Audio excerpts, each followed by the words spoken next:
My name's Ed Snowden. I'm 29 years old. I work for Booz Allen Hamilton as an infrastructure analyst for NSA in Hawaii. What are some of the positions that you held previously within the intelligence community? I've been a systems engineer, systems administrator, senior advisor for the Central Intelligence Agency, solutions consultant, and a telecommunications information systems officer. One of the things people are going to be most interested in trying to understand who you are and what you're thinking is there came some point in time when you crossed this line of thinking about being a whistleblower to making the choice to actually become a whistleblower. Walk people through that decision-making process. When you're in positions of privileged access, like a systems administrator for these sort of intelligence community agencies, you're exposed to a lot more information on a broader scale than the average employee. And because of that, you see things that may be disturbing, but over the course of a normal person's career, you'd only see one or two of these instances.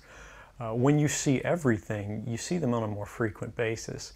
And you recognize that some of these things are actually abuses. And when you talk to people about them, in a place like this where this is the normal state of business, people tend not to take them very seriously and move on from them. But over time, that awareness of wrongdoing sort of builds up, and you feel compelled to talk about it. And the more you talk about it, the more you're ignored, the more you're told it's not a problem, until eventually you realize that these things need to be determined by the public, not by somebody who is simply hired by the government. Talk a little bit about how the American surveillance state actually functions. Does it target the actions of Americans? NSA and the intelligence community in general is focused on getting intelligence wherever it can, by any means possible, that it believes on the grounds of sort of a self-certification that they serve the national interest. Originally, we saw that focus very narrowly tailored as foreign intelligence gathered overseas. Now, increasingly, we see that it's happening domestically. And to do that, the NSA specifically targets the communications of everyone. It ingests them by default. It collects them in its system, and it filters them, and it analyzes them, and it measures them, and it stores them for periods of time, simply because that's the easiest, most efficient, and most valuable way to achieve these ends. So while they may be intending to target someone associated with a foreign government or someone that they suspect of terrorism, they're collecting your communications to do so. Any analyst at any time can target anyone, any selector anywhere. Where those communications will be picked up depends on the range of the sensor networks and the authorities that that analyst is empowered with. Not all analysts have the ability to target everything, but I, sitting at my desk, certainly had the authorities to wiretap anyone, from you or your accountant to a federal judge to even the president if I had a personal email. One of the extraordinary parts about this episode is that usually whistleblowers do what they do anonymously and take steps to remain anonymous for as long as they can, which they hope often is forever. You, on the other hand, have decided to do the opposite, which is to declare yourself openly as the person behind these disclosures. Why did you choose to do that? I think that the public is owed an explanation of the motivations behind the people who make these disclosures that are outside of the democratic model. When you are subverting the power of government, that's a fundamentally dangerous thing to democracy. And if you do that in secret consistently, as the government does when it wants to benefit from a secret action that it took, it'll kind of give its officials a mandate to go, hey, tell the press about this thing and that thing, so the public is on our side. But they rarely, if ever, do that when an abuse occurs. That falls to individual citizens, but they're typically maligned. It becomes a thing of these people are against the country, they're against the government. But I'm not. I'm no different from anybody else. I don't have special skills. I'm just another guy who sits there day to day in the office, watches what's happening, and goes, this is something that's not our place to decide. The public needs to decide whether these programs and policies are right or wrong. And I'm willing to go on the record to defend the authenticity of them and say, I didn't change these. I didn't modify the story. This is the truth. This is what's happening. You should decide whether we need to be doing this. Have you given thought to what it is that the U.S. government's response to your conduct is, in terms of what they might say about you, how they might try to depict you, what they might try to do to you? Yeah, I could be, rendered by the CIA. I could have people come after me, or any of their third-party partners. They work closely with a number of other nations. Or they could pay off the triads, or any of their agents or assets. We've got a CIA station just up the road in the consulate here in Hong Kong, and I'm sure they're going to be very busy for the next week. And that's a fear I'll live under for the rest of my life, however long that happens to be. You can't come forward against the world's most powerful intelligence agencies and be completely free from risk, because they're such powerful adversaries that no one can meaningfully oppose them. If they want to get you, they'll get you in time. But at the same time, you have to make a determination about what it is that's important to you. And if living unfreely but comfortably is something you're willing to accept, and I think many of us are, it's the human nature.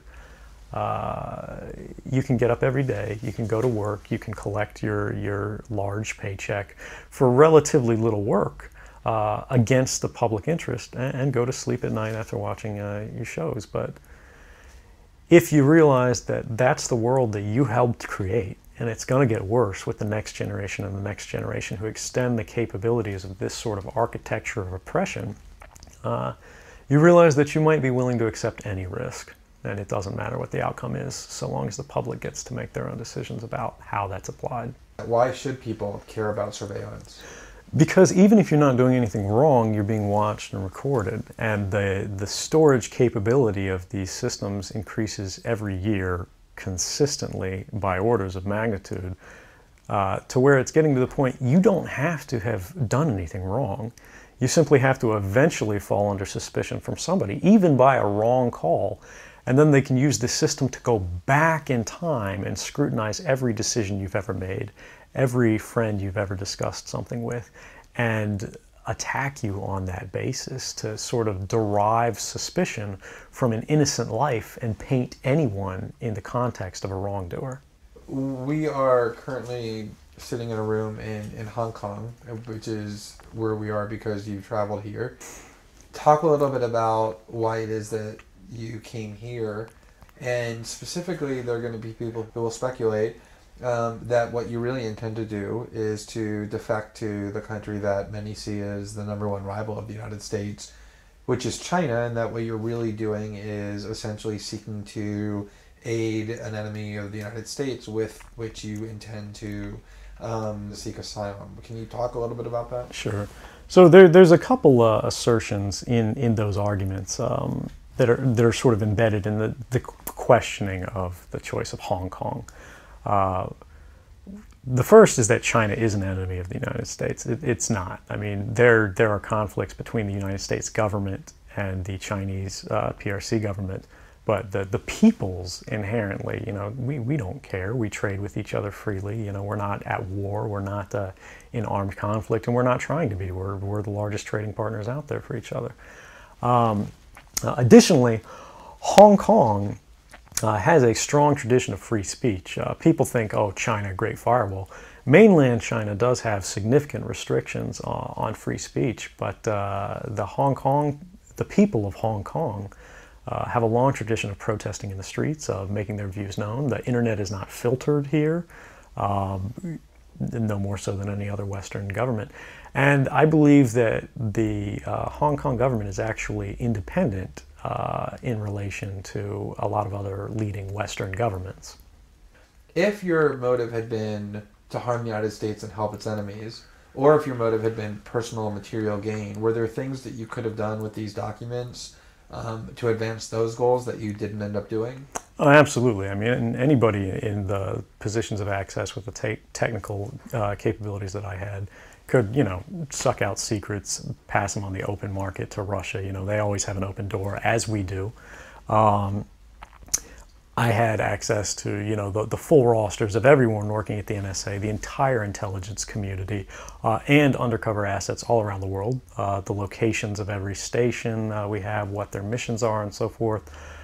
If I had just wanted to harm the U.S., that you could shut down the surveillance system in an afternoon.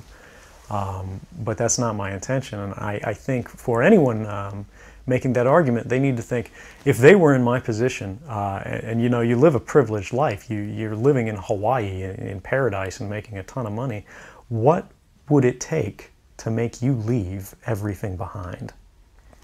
The greatest fear that I have regarding the outcome for America of these disclosures is that nothing will change.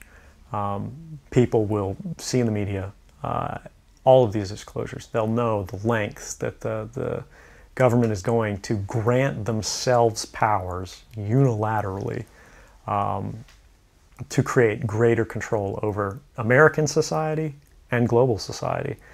But they won't be willing to take the risks necessarily to stand up and fight to change things, to force their representatives to actually take a stand in their interests. And the months ahead, the years ahead, it's only going to get worse until eventually there will be a time where policies will change, because the only thing that restricts the activities of the surveillance state are policy. Even our agreements with other sovereign governments, we consider that to be a stipulation of policy rather than a stipulation of law. And because of that, a new leader will be elected. They'll flip the switch, say that